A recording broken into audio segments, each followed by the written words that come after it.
నమస్కారం. నా పేరు గువ్వల శ్రీకాంత్ రెడ్డి.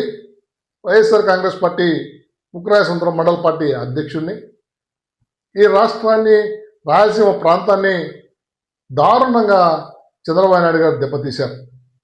ఈ రాయలసీమ ప్రాంతాన్ని అంతా కూడా ఒక ఎడారి చేయాలనే ఉద్దేశంతో చేసిన కుట్ర కోణాన్నంతా కూడా తన రహస్య ఒప్పందం చేసుకున్న విషయాన్ని నిన్ననే తెలంగాణ ముఖ్యమంత్రి అసెంబ్లీ సాక్షిగా బట్టబయలు చేశారు. అరే ఈ రాష్ట్రం, ఈ రాయలసీమ ప్రాంత వ్యక్తిగా, ఇక్కడ పుట్టిన వ్యక్తిగా నీకు ద్రోహం చేయాలని ఏ విధంగా అనుకున్నారు చంద్రబాబు నాయుడు గారు? మీరు ఈ రాష్ట్రానికి ముఖ్యమంత్రులుగా అనేక మంది ఈ ప్రాంతం నుంచి వచ్చిన నాయకుల్లో చాలా మంది కూడా ఈ రాయలసీమ ప్రాంతానికి కొద్దిగా గొప్ప చేయాలని పూనుకున్నారు.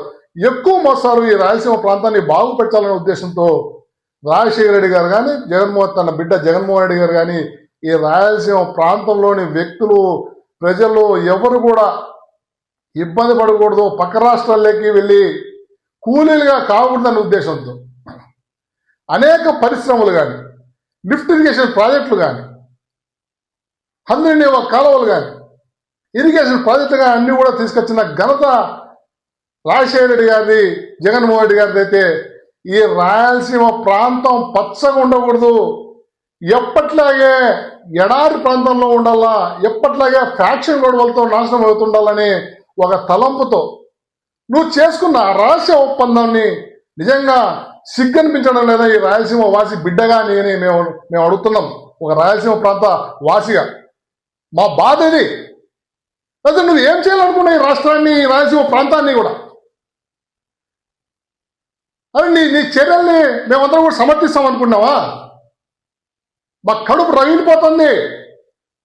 ఈ విధానాల్ని మేమందరం కూడా నిన్ను ఎండగడతాం. మేము బయటికి వస్తాం ప్రజా మద్దతుతో, ప్రజలతో, అందరితో కూడా నీ విధానాల్ని ఎండగట్టేయడానికి సమయం, అవకాశం అన్నీ వచ్చాయి. నీ ఆలోచనని ఒకసారి పునరాలోచించుకోవాలా. నువ్వు తెలంగాణ ముఖ్యమంత్రి రేవంత్ రెడ్డి చేస్తున్న నాటకాలు ఈరోజు కొత్తవి కాదు.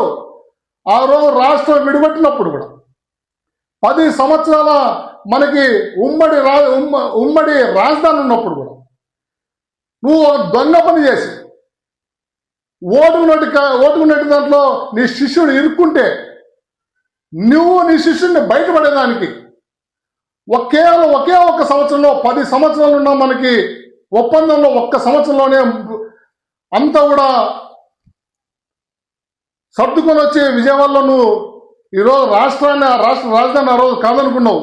ఈరోజు మరీ కూడా మీ విధానాలు, మీ చర్యలు ఎక్కడ కూడా ఆగడం లేదు. మరొకసారి మీ శిష్యులతో కలిసి ఈ రాయలసీమ ప్రాంతాన్ని నువ్వు తాకట్టు పెడుతున్నావు. నువ్వు కేవలం నీ స్వార్థ ప్రయోజనాల కోసం.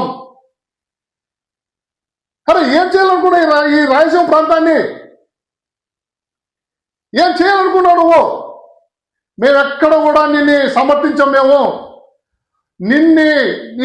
నీ విధానాల్ని గోరి కట్టేంత వరకు కూడా మేము ముందుకు పోతామని తెలియజేసుకుంటూ సెలవు